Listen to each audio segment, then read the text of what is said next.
Samia Suluhu ametoroka nchi ya Tanzania baada ya taarifa kutoka nchi ya Nepal kumfikia na kugundua kwamba mambo si mazuri. Kutokana na yale yaliyotokea mwaka jana, Samia Suluhu amekuwa katika ile kasi ya kujinadhifisha, kuhakikisha kwamba mambo haya hayazambai popote, hayafiki kwenye mataifa ya kigeni. Kuhusiana na maelfu ya watu ambao waliuliwa kutokana na amri ambayo alipeana yeye mwenyewe.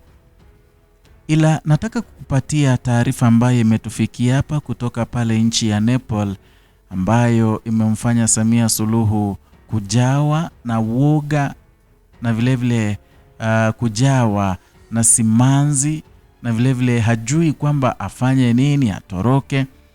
Na nchini Nepal, polisi leo hii walimkamata aliyekuwa waziri mkuu wa nchi hiyo kwa jina Sharma Oli, na aliyekuwa waziri wa mambo ya ndani wa nchi hiyo Ramesh Lekak kutokana na tuhuma zinazowakabili za kuhusika katika ukandamizaji wa maandamano uliosababisha vifo vya watu kadhaa mwaka jana. Pale Nepal, wakati maandamano yalifanyika, na walifanya maandamano mengine yalikuwa makali mno, yalikuwa ni kama yetu hapa Tanzania, ila sasa wale wote walihusika na vifo vya watu, aswa kile kikundi cha Gen Z pale Nepal, sasa hivi wameshikwa, wamekamatwa na wanaenda kujibu mashtaka na bila shaka kulipa yale maovu ambao waliyatenda. Taarifa hii ilimfikia Samia Suluhu akiwa Ikulu na akajawa na woga kweli kweli, manake yale yaliyotokea pale Nepal nchini Tanzania yalitokea mara 100.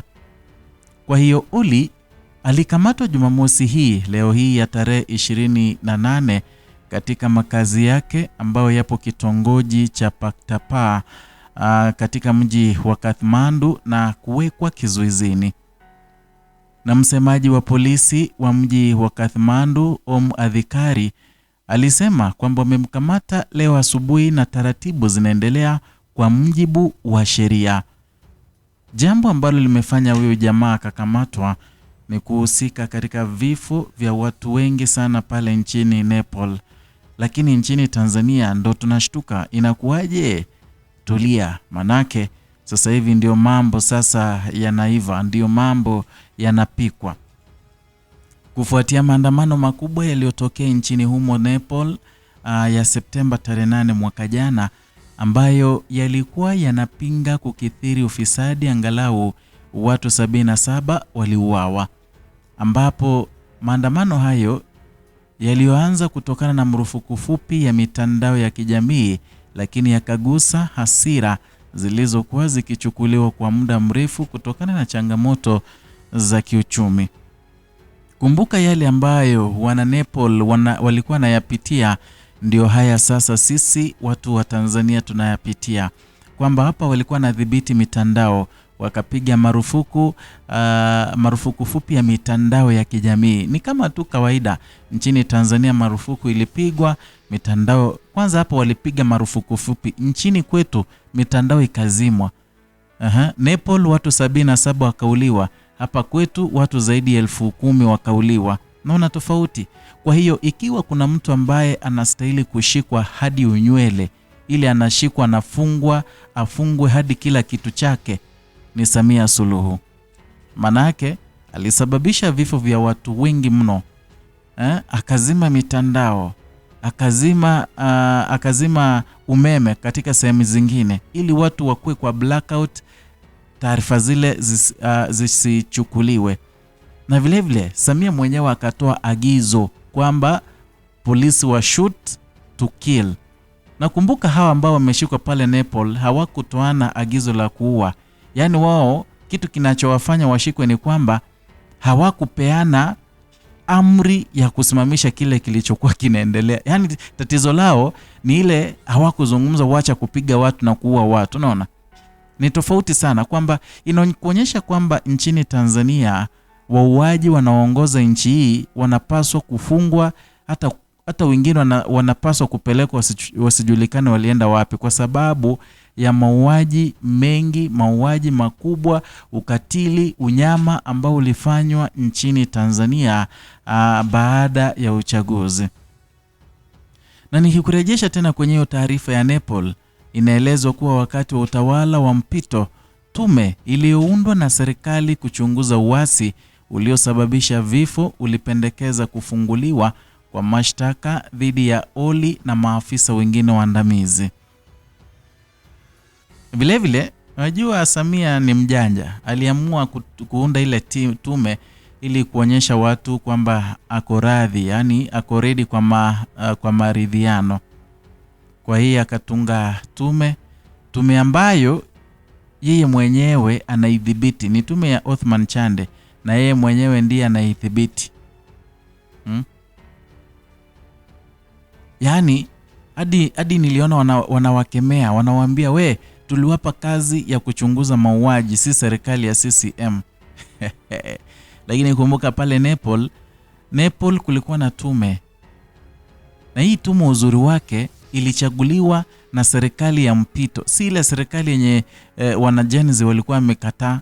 Ilichaguliwa na serikali ya utawala wa mpito. Na tume hiyo kwa hiyo ikafanya kazi nzuri mno, ikachunguza uasi uliosababisha vifo na ikapendekeza kufunguliwa kwa mashtaka dhidi ya Olly na maafisa wengine waandamizi.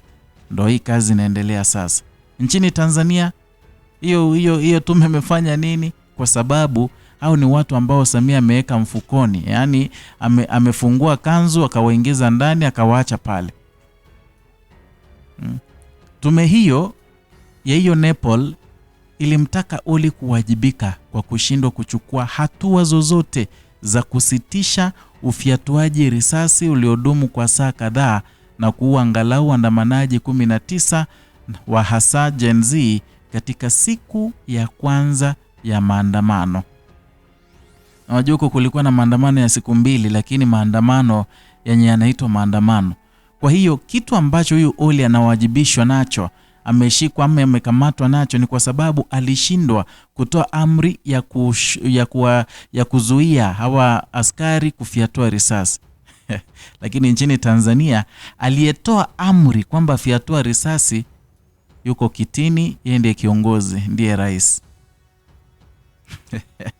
Anyway, tuzidi. Wanasema kwamba katika kikao cha kwanza cha baraza la mawaziri kilichoongozwa na waziri mpya mkuu mpya wa nchi hiyo Balendra Shah, na huyu Balendra Shah ni yule aliyekuwa msanii wa hip hop, ambacho kilifanyika Ijumaa, alieleza kuwa atatekeleza mapendekezo yaliyotolewa na tume ya uchunguzi, kwamba ile tume ya uchunguzi ina nguvu mno, na yale yote na ile ripoti itakayotolewa itakuwa mwisho na watatekeleza kulingana na ile ripoti.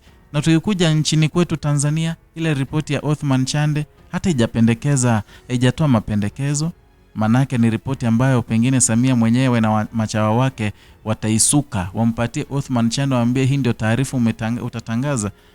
Unaona shida, hii ndio tofauti ya hizi nchi mbili. Lakini jambo ambalo tunajua wazi ni kwamba pale nchini Nepal maandamano yalifanyika Septemba mwaka jana. Hapa nchini Tanzania yakafanyika Oktoba tarehe 29. Nchini Nepal wale walihusika ndio wamekamatwa.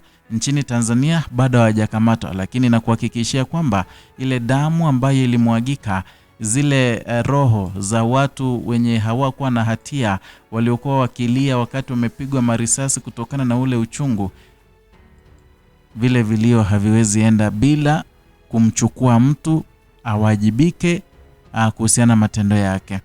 Niandikie ujumbe hapo chini kuhusiana haya yote, na ikiwa ni siku yako ya kwanza hapa, subscribe, like na kushare video zetu. Vile vile waweza kugonga alama ya kengele kama njia ya kutusupport na kuhakikisha kwamba channel hii tunaigrowisha.